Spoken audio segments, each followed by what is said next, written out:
Ano? Nahihingi kayo pagkain? Ha? Hindi pa kayo nabigyan ng pagkain? Ganito, bibigyan mo ito.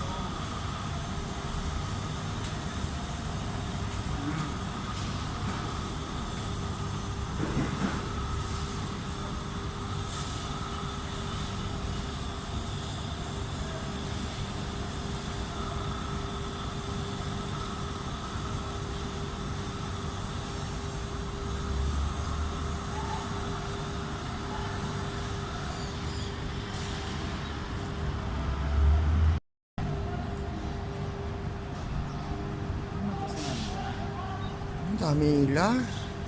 Ay, marami sila. May piyesta sa kanila. Haba.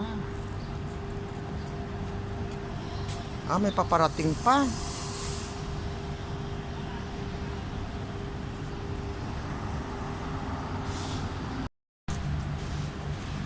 Hello guys, papakain tayo ng mga kalapate. Ayan, marami sila oh. Ayan, may nagsidatingan pa, ang dami.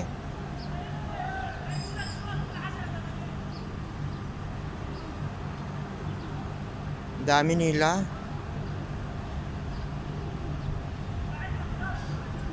Oy, pati Maya pa. Ayan, dami nila oh.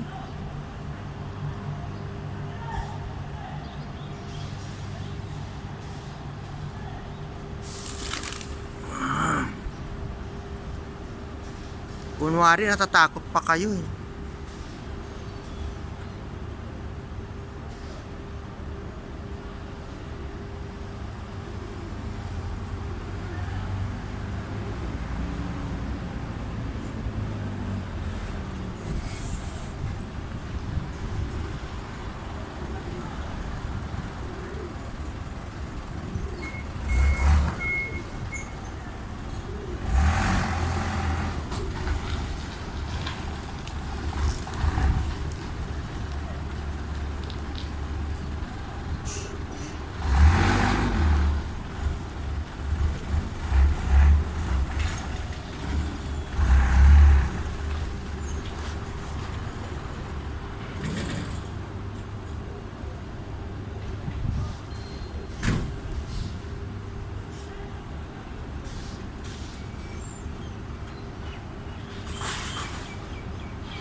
Pag nasanay ang mga yan, pwede mo na silang hawakan. Pero ngayon hindi pa kasi bago pa lang. Pag malalaki, yung mga lalaki yan.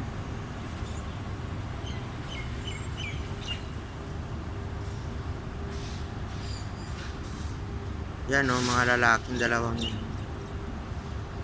Yan. Ah, may dumating pa. May humabol pa. Yan o. Parami ng paramihan sila dito.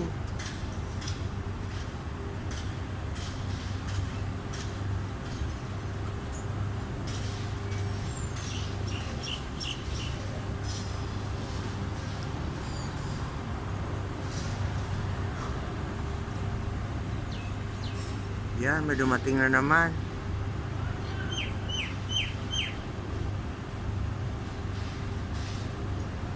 Ayan pa isa, oh, ayan, oh.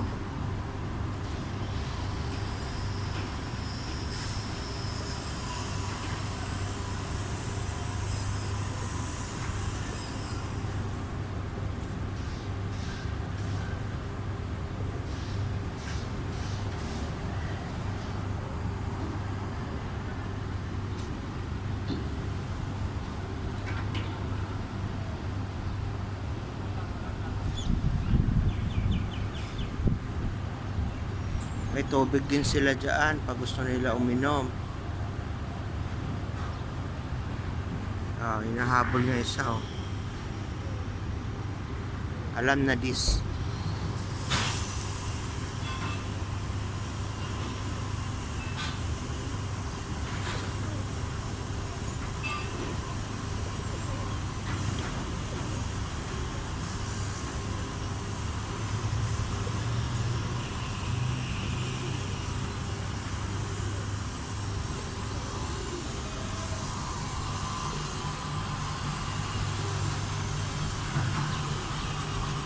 Dito ako nagtatrabaho. Ayan ang reyna ng kagandahan. O, diba? Virgin pa yan. Nung nakaraang 40 taong nakalipas. Awa. Pala yun. Virgin, 40 years ago. Oh. Siya si Virginia. Ang palayaw niya ay virgin. Virgin. Kaya ako tinatawag siyang virgin dahil siya ay si Virginia. Virginia pag gabi, Virgilio pag umaga. Oh, diba?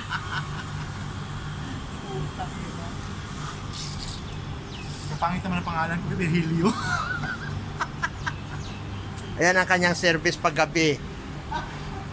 Ayan ang sinasakyan niya paggabi. Yan. Tapos dito siya nakatira. Oh, ito ang bahay niya. Ayan, may salamin siya, may drawer siya, may cabinet siya dito. Ayan ang kanyang mga gamit. Ayan ang kanyang trono. Yan, trono niya yan. Yan siya palagi nakaupo. Siya ay si Virgilio sa araw. Virginia sa gabi.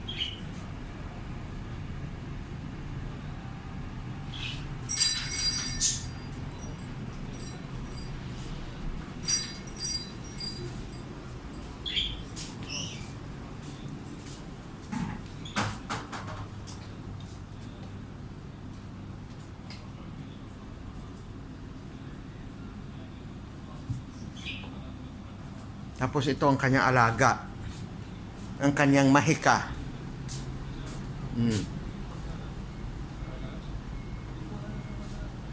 Kaibigan mo nasa labas.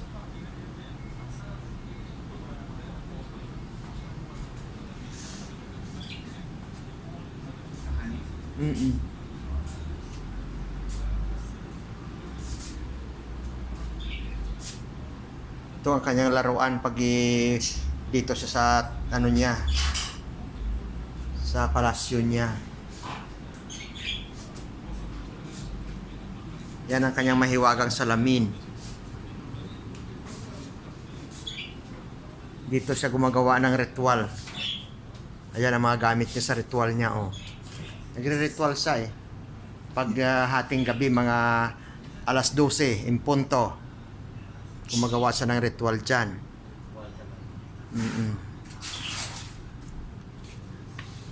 Ito ang kanya mga ginagamit sa ritual niya. Diyan na dinadasalan ang mga taong gusto niya ipaparusahan.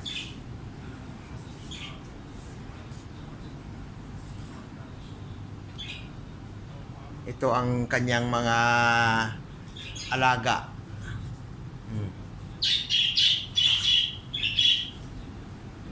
Kaya hindi niyo siya pwede i-api-apihin. Kasi pag tumunog ang ibon niya, Diyos ko, nawawalan na. Magtago na kayo. Yan ang orasan niya. Yan ang binabantayan niyang oras araw-araw, gabi-gabi. Yan ang tinatago sa mga face na yan. Ang mga, ano niya, yung mga pinarusahan niya, tinatago niya yan dyan.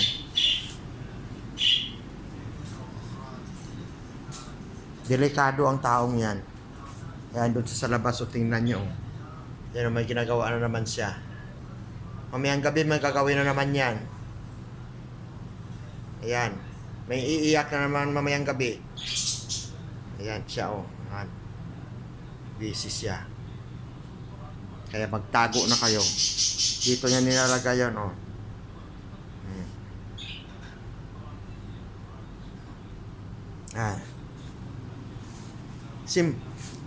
Simple lang tao yun, pero iwan ko lang. Mayang gabi, manda kayo sa kanya. Nakasmile lang palagi yan. Pero manda kayo pag nagalit yan. Lalabas sa puwit niyo ang karet na unang hawakan. Garab ba? Sa Bisaya, garab. Sa Ilonggo. Pamingwit. Yan, isa din yan. Delikado yan.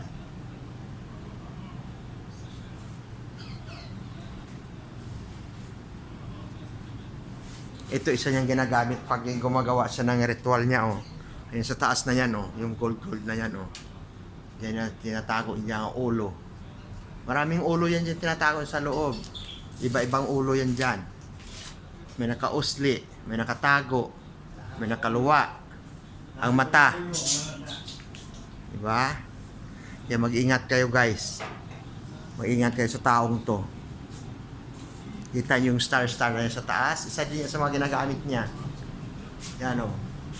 Yung mga paro-parong yan. Yan ang ginagamit niyang, ano yan? Barang yan. Kaya mag-ingat kayo dyan sa kanya. Basta masasabi ko lang sa inyo, may ingat kayo. May isa pa ko ituturo sa inyo dito niya tinatago ang mga kaluluwa niya. Gusto niya parusahan dito, sa baol na yan. Nakikita niyo yan? Yan. Ilalagay niya kayo dyan, ilagay niya espiritu niyo dyan. Hindi kayo makakabalik. Diyan na lang kayo mamamatay. Ito din isa, Ito ang pinakamahalaga sa kanya. Kaya dito niya ito nilalagay sa may pintuan dahil pag gusto niya, pag pumasok ka, hindi niya gusto, ipasok ka niya dyan, hindi ka na makalabas. Ganon din siya pag uwi mo, paglabas mo, pag magtalo kayong dalawa dyan, diretso ka dyan, hindi ka na makalabas dyan. Ito ang bulaklak niya. Namamatay na dahil sinumpa niya yan. Ito din, yan. Itong mga isda na to, alagad niya ito. Lumalabas yan dyan. Ayan, ginagamit niya yan. Diyan sa palagi nakaupo, sa cactus na yan. Diyan sa nakaupo palagi. Pag magtigbaylo siya, diyan sa nakaupo. Kaya dito niya nilagay isa, Dito siya palagi dumadaos-dos, sa ganyan, Yan. Yung mga bato-batong yan. Magaling yan, Yan ang kandila niya. Yan, sinisindihan niya yan. Pag may galit siya sa'yo, Diyos ko, lagot ka. Pag sinindihan niya yan, magtago ka na sa lungga mo. O magtago ka na sa pinanggalingan mo. Delikado ka na. Di ba? Ayan na nga, nagsasalita nga siya sa tabi ko, Itong manikang to, ito ginagamit niya rin to. Yan, Pag gusto niya kanya parusahan, Diyos ko, mag-ingat ka. Yan siya. Kaya mag-ingat tayo lahat. Hanggang dito na lang. Thank you. Salamat sa panonood.